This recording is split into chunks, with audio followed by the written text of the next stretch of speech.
losing 0-6 is not a shame, but it's a huge again, I know these two words again, reality check. This is how Indonesia have seen it again firsthand, why they are so way ahead of everybody else in Asia, and they are one of the best teams in world football. But for Indonesia, that hard work to reach the next level has to begin, even as their World Cup qualifying journey continues. With the euphoria of continuing their World Cup qualifying campaign comes a massive reality check for Indonesia. The Garudas were comprehensively beaten by 6 clear goals against Japan in the final match of Group C World Cup Asian qualifying round 3 earlier tonight at the Suita City Stadium. Already the odds were against Patrick Kluivert's men from the start, whether it was in terms of the rankings, whether it was in terms of the quality of the players at the disposal, and also even when playing at home, playing away at the Suita Stadium. But yet, even with 9 changes from the hosts, Hajime Moriyasu's men still managed to put up a swashbuckling display to wrap up their qualifying campaign in style, as they outpassed, outwitted, outran, and even at points of the game outfought the Indonesians to conclude their World Cup qualifying campaign in style, the way they had started against China in the opening match of this stage. Indonesia conceded a goal less than China, their last opponents, but it is still no consolation, for even with all the naturalized players, even with a supposed Dutch style of play, Indonesia were totally outplayed in every area of the pitch. If I want to sum up that 0-6 defeat by the Garudas, in a nutshell, it's really like the whole 90 minutes is a massive training session or a training simulation where those 10 outfield players in blue were simply swarming the Indonesians who were in white all over, on both ends of the pitch. Whether it was in defense, in attack, the Japanese were superior to the Indonesians in all areas. Yes, even in attack, the Japanese were ahead. They keep breaking the Indonesian offside trap, even when Indonesia tried to play a 5-man wingback defensive formation, but still the Japanese speed of thought on the ball, their passing, their movement, they were way too strong, way too clever, and way too thorough, and at times way too overwhelming for the Indonesian defense to cope. If not for Indonesia keeper Emil Aldero, the unthinkable of losing by double digits in Japan could have easily happened. And this is against a Japan national team who made 9 changes from their previous 0-1 loss away in Australia. And in spite of a very experimental starting lineup with a number of J-League based players on the pitch, they still carried considerable star power in the likes of the captain of the evening, Takefusa Kubo, who was simply unplayable, who simply orchestrated the demolition for the 67 minutes when he was on the pitch. Daichi Kamada of Crystal Palace, who scored 2 goals in the first half to put the Japanese on a clear runway to victory, and Wataru Endo of English Premier League champions Liverpool. Even with this just 3 star players, the 11 that Hajime Moriyasu chosen played as though they had been playing together for a number of years. Granted, this is against Indonesia, who are already considerably strengthened at this phase of World Cup qualifying, with further inclusions of the heritage player ranks. And also, I think in this case, in this international window where Patrick Kluivert recalled Stefano Lillipali after more than a year away. But still, the Indonesians were left not second rate, but really third rate. They were made to feel like they were school children in a men's playground at Suita City Stadium. And that is despite having a couple of European top flight players in Mies Hilgers, who replaced Rizky Ridho on the right side of the three-man central defence, Jay Itzes, who is also captain of the recently relegated Serie A side Venezia. But still, it's still insufficient, because the Japanese side, even with a number of J-League players, it is very clear why Justin Humner did not get that many appearances when he was on loan at Cerezo Osaka previously, and where Shane Patayama barely really had a look in at Tokyo Verdy when he was playing for them in the J-League. But the difference is really stark, because those J-League players on display for the hosts, they were much superior. And the way they played the ball on the ground, Indonesia was simply left chasing shadows for much of the pitch. And it took 85 minutes for Indonesia to finally have one meaningful attack that Shane Patayama nearly came close to connecting to a cross from Tom Hay on the right. And already by 60 minutes, Indonesia have used up all their substitutions. Before 60 minutes, it's like the game is already over mentally and physically. The substitutions, all the cards were already played, and Hajime Moriyasu could still spend a lot of time trying to just throw in a few more players in for experience points. But for Indonesia, who they themselves make 5 changes from the side that won 1-0 against China in their penultimate game at home, they thought that they could carry this momentum over, but their winless away run at this phase of World Cup qualifying continues, and their winless run against China since 1981 in all previous head-to-head meetings still continues. But that's not the point. For Japan, have what Indonesia, even with their heritage players, do not have. Top flight players who are playing in the top European leagues, who are playing consistently at the highest level in world football, who have week in, week out shown themselves that they can cope against the Europeans, the South Americans, the Africans on some of the toughest battlefields in club football. Compared to Indonesia, with all respect to all the heritage players, the majority of these heritage players are playing in the second tier of the top European leagues in the world. The league systems, top European league systems in the world. They are playing in the second tier. Even J1 is considerably at a higher standard than those second tiers in Europe. And that stark difference is keenly felt from the way they played the ball from the get-go. Indonesia was, if they were planning to counter, Japan made sure that there was barely a chance to counter. In fact, only Romani could make a few runs, but that was as good as Romani got. After 3 goals in 3 successive international appearances, Romani was totally shut out by the Japanese defense, which, by the way, is not even their strongest defense. Keisuke Osako, who only got his 8th or 9th cap against the Garudas. Then you got a relatively J-League backline as well.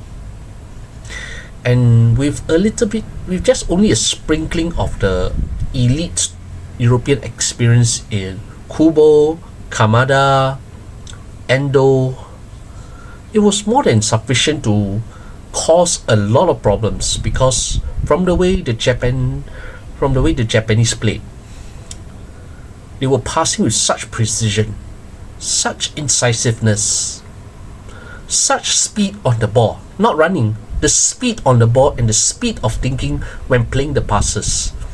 All the Indonesians had no answer to it. All they ended up doing was playing like a typical Southeast Asian nation whenever they face against Japan.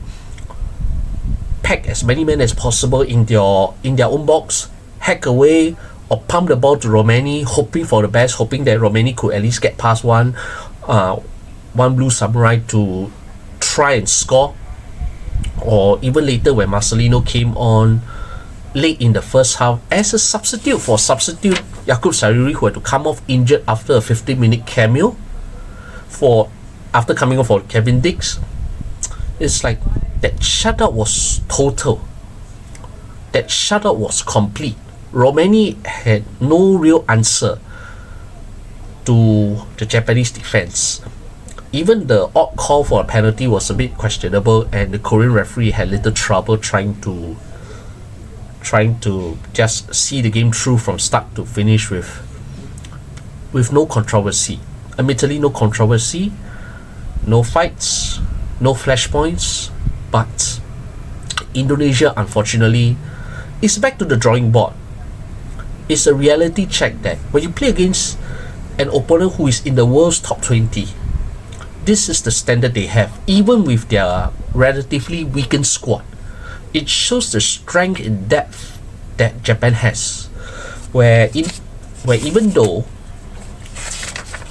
Indonesia make 5 changes to their starting 11 that beat China, but it's not the same.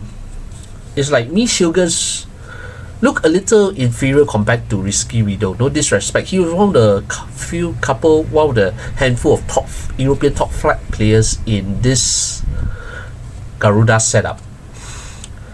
Then you have Kevin Dix, who barely lasted 27 minutes before feeling overwhelmed and cried off again, like what had happened previously, ironically also against Japan. Then you got Dean James, who you wonder what he was doing until he was replaced just before the hour at left wing back.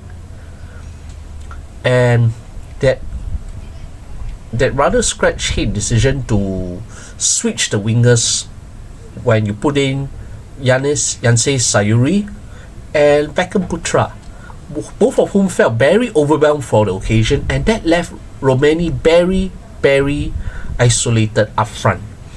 With very little contribution, he is unable to even produce a shot at all throughout the game.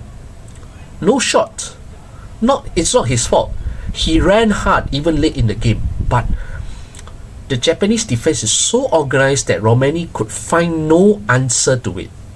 He couldn't find an answer to how the Japanese kept their lines tight, how the Japanese marked him out of the game. Same for Marcelino when he tried to move. There was one point when the Indonesians hacked the ball forward to Marcelino. The 4 Blue Samurais were ready to swarm him and take the ball away from him from the get-go. And the best that Indonesia could produce for much of the game is a handful of passes before the ball naturally reaches again to either Keisuke Osako or any other blue shirt on the pitch, and they will continue to pass and make Indonesia chase shadows even in their own third. That's how precise Japan were tonight. I do not need to describe the goals on how Indonesia conceded. None of them is really because Indonesia were that sloppy. It's just Indonesia was simply out-thought. They could not react fast enough compared to the Japanese. That is despite the naturalized players being a lot bigger and a lot stronger. But as the Japanese have shown, physicality is not everything. It is how you think on the ball, on your feet, on your head, that really matters. And the Japanese excel in that without trying too hard to force to up the tempo. They were playing enough to toy the entire Indonesian squad around. They toyed enough to make Patrick Kluivert and Alex Pastor and the entire coaching staff make their substitutions earlier than they would have planned. They were making Jay Itzes, Justin Hubner, whether it's Tom Hay, and never mind the local ones, even the rest, they look like some second tier or even third tier club players. From the way Japan totally played Indonesia off the park. Emil Aldero did himself a huge favor by making a number of outstanding saves. But Indonesia simply have no answer to the Japan captain of the night, the Real Sociedad attacking midfielder, the creative wizard and fulcrum of the Blue Samurais. Kubo was supreme on those 67 minutes he was on the pitch. By the time he left the pitch, he had already scored a goal, the second goal of the game. He had already created 1 assist, and his distribution and playmaking costs make the Indonesians break their own lines because of the way he distributed the ball, thinking at least a few steps or at least a few seconds ahead of the entire visiting team. Way ahead. Kamara got it, even the local base players got it, everyone was swarming around. It's like, that's why, as I mentioned earlier, that training game where you have those Japanese players around it and even a few in the middle trying to play the ball around, that training simulation, those 10 players, and then you have these other 10 players in white. They're trying to press forward, it didn't work. They're trying to hold back in their own first third, it didn't work either because the Japanese were running over them even by the time the ball was played. It was not even getting offsides. It was that precision of the ball being played and the speed of thought and movement in which they cut through before the Indonesians could respond. Patrick Kluivert, this is the huge reality check of the best teams in world football on what they produce. It's a huge reality check for the Garudas. It's a huge reality check for Patrick Kluivert. It's a huge reality check for the Indonesian coaching staff. It's a huge reality check for Indonesian football. And it's also a huge reality check for Eric Toh here because the 4th round of World Cup qualifying, Asian qualifying, is not going to get any easier. It's not. Against the Middle East teams, they have a good chance. They could possibly do more than enough to possibly reach the 5th round of the Intercontinental Playoff, stretch their qualifying journey as long as possible. But defeats against Japan and even the other losses in this phase of the World Cup qualifying campaign shows that in spite of the naturalization, in spite of having a handful of outstanding local born Indonesians on the pitch, like Rizky Ridho, Marcelino Ferdinand, Yaakob Sayuri, or even before Kluivert took over, you got your Pramata Arhan, or even Asnawi Mangkualam, and now you have Beckham Putra, Yassin Sayuri, but that gap is there. Your Japan is way ahead of everybody in Asia. Australia, in their 5-1 win over Indonesia in Sydney, showed that tactical naivety is not the way to go. It's wrong to assume that you can assemble a number of Dutchmen with Indonesian blood to play and just simply hope to steamroller. It's not the case. As you can see, even at club level, even your Dutch-born players are still below your Japanese players. Those who play for Real Sociedad, Liverpool, Mainz, Reims, even your Bundesliga clubs as well, or even better, a couple of Eredivisie clubs in this squad. And if I go even further, that depth is so frightening that you can even have players from in previous campaigns. Monaco, Minamino is not even included in this squad. Or Celtic, Daisen Maeda, Takuma Asano of Mallorca. That depth is frightening, and Indonesia unfortunately do not have such depth, even with those heritage players. That's why they end up being sandwiched as the ones chasing shadows for much of the 90 minutes. In that training exercise, the boys in white are the ones chasing shadows, and unfortunately it's really the Indonesians who are really chasing shadows against the boys in blue who were superior in defense, locking Romani and company up and Marcelino up, superior against Jay Itzes, Justin Hubner, and even your wing backs whom they have to change. It's that level. And this is a huge reality check, not just for Indonesian football, but also for Southeast Asian football. So in a way, losing 0-6 is not a shame, but it's a huge again, I know these two words again, reality check. This is how Indonesia have seen it again firsthand, why they're so way ahead of everybody else in Asia, and they are one of the best teams in world football. But for Indonesia, that hard work to reach the next level has to begin, even as their World Cup qualifying journey continues. When it resumes in October, by then I hope Clive will have a couple of friendlies against Lebanon and Kuwait to sort this out in September, and they will be able to go into the repechage round full of confidence in achieving in what is possibly their second World Cup finals appearance since 1938. But tonight's performance, tonight's display, tonight's scoreline does not lie the massive work that the entire Indonesian football ecosystem has to endure. Even with the heritage players, it is clear that it is not enough. Really not enough. You need players who are more than capable of playing at the highest level in club football to show that they are also more than capable of playing at international football of a good standard. And this is not just Indonesia, the entire Southeast Asia is a huge reflection of this. So with that, I still wish Garudas the best in the next phase of World Cup qualifying, and we still hope that they could still keep the Southeast Asian flag flying high at the next stage.